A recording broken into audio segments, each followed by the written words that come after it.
आखिर कैसे अमिताभ बच्चन ने जब अपने फैंस के लिए सरेआम एक पुलिस वाले को पीट दिया। बॉलीवुड फिल्म इंडस्ट्री और इसके दर्शक कितने निर्दयी है कि एक ही पल में किसी को सुपरस्टार बनाकर अपने सिर पर बिठा लेते हैं, तो दूजे पल उसे जमीन पर पटकने से भी गुरेज नहीं करते। यहाँ कितने ही सितारे चमके और विलीन भी हो गए, लेकिन पिछले 52 वर्षों से अमिताभ बच्चन लगातार अपने अभिनय की रोशनी बिखेर रहे हैं।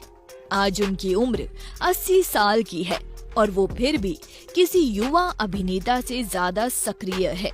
इस उम्र में जहां लोगों को काम मिलना मुश्किल हो जाता है, वहां अमिताभ आज भी अपनी शर्तों पर काम करते हैं।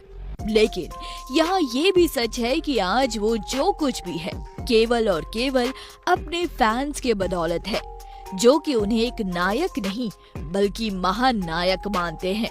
बदले में अमिताभ भी अपने फैंस का पूरा ख्याल रखते हैं। आज के इस बेहद रोचक एपिसोड में हम अमिताभ बच्चन से जुड़ी एक ऐसी ही घटना का जिक्र करने वाले हैं, जब उन्होंने अपने फैंस के लिए सरेआम एक पुलिस वाले की पिटाई कर दी थी। दरअसल ये घटना है साल 1980 के आसपास की, जब अमिताभ फिल्म याराना की शूटिंग कलकत्ता में कर रहे थे।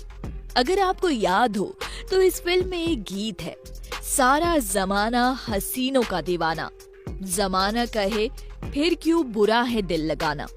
इस गाने की शूटिंग के लिए निर्देशक राकेश कुमार को इंदौर स्टेडियम पर कई हजार दर्शकों की जरूरत थी, जो कि श्रोताओं के रूप में स्टेडियम में मौजूद रहकर शूटिंग में भागीदारी सुनिश्चित करते।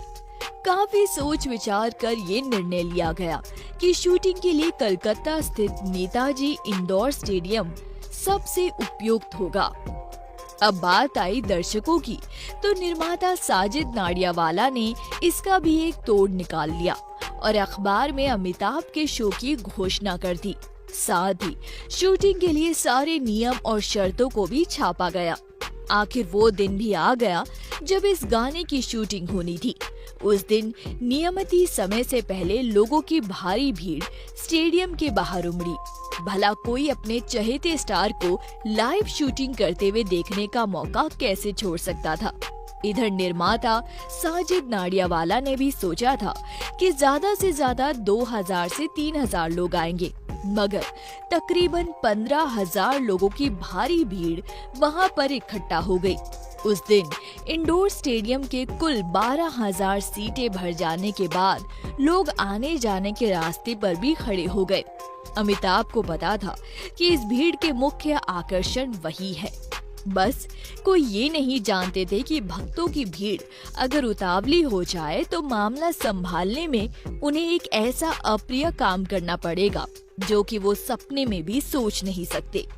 उस दिन अमिताभ को 30,000 आंखों के सामने ड्यूटी पर मौजूद एक सब इंस्पेक्टर को घूंसा मारना पड़ा था। अगर वो ऐसा नहीं करते तो पता नहीं क्या हो जाता। बकौल अमिताभ वहाँ पर आगजनी भी हो सकती थी और इतना आकर्षक स्टेडियम पल में ही नष्ट हो जाता। दरअसल हुआ कुछ यूँ था कि जब लोग कार्यक्रम के आनंद में डूबे हुए थे, उस वक्त खुशी में मग्न एक अति उत्साही युवक को पुलिस ने अचानक ही पीट दिया। पुलिस के इस दुर्व्यवहार से स्टेडियम की जनता बेकाबू हो गई और चारों तरफ पुलिस के खिलाफ नारेबाजी होने लगी। पुलिस को निशाना बनाकर काफी कुछ फेंका जाने लगा था। विरोध करने पर अपना गुस्सा जताने के लिए हित अहित भूलकर कुछ लोगों ने टूटे कुर्सियों पर अखबार इकट्ठे करके उसमें आग भी लगा दी थी। शूटिंग बंद होने की स्थिति उत्पन्न हो गई थी और इधर कुछ लाठी चार्ज के हुक्म का इंतजार कर रहे थे। जब मामला काफी बिगड़ने लगा तो उसे संभालने के लिए अमिताभ बच्चन को ग्रीन रूम से निकलकर मंच पर आना पड़ा और माइक से उन्होंने जनता को शांत रहने का अनुरोध जताकर पुलिस के आचरण की कटु शब्दों में निंदा करनी शुरू कर दी। पुलिस के आचरण और व्यवहार से ही वो वाकई क्षुब्ध हो गए थे। इसे जताने के लिए वे इंस्पेक्टर को मरने मारने का नाटक भी किया था और ये देखकर जनता भाव विह्वल हो उठी। लोगों ने देखा कि उनका प्रिय अभिनेता उनकी ओर से लड़ रहा था। ऐसी चमत्कारिक घटना वहां उपस्थित जनता ने कभी भी पहले नहीं देखी थी। उस दिन अमिताभ उनके साथ शामिल हो गए थे, उनके दिल की धड़कन सुन रहे थे, उनके गुस्से को समझ रहे थे और गुस्से में पुलिस वालों को तिरस्कृत कर रहे थे। बौखलाई जनता के लिए इतना पर्याप्त था, उन्हें इससे ज्यादा और कुछ भी नहीं चाहिए था। उनके घावों के लिए इतना ही मरहम काफी था। जनता के शांत हो जाने और उत्तेजना की आग बुझ जाने के बाद अमिताभ बच्चन ने निजी तौर पर उस पुलिस इंस्पेक्टर को अपने पास बुलाया और खेद व्यक्त करते हुए कहा था कि यहाँ किए बिना कोई भी उपाय नहीं था। आपको ये वीडियो कैसी लगी हमें अपने लाइक्स और कमेंट्स के जरिए जरूर बताइए। ऐसी और भी इंटरेस्टिंग वीडियोस के लिए देखते रहें, हर उस चीज के लिए जो आप जानना चाहते हैं।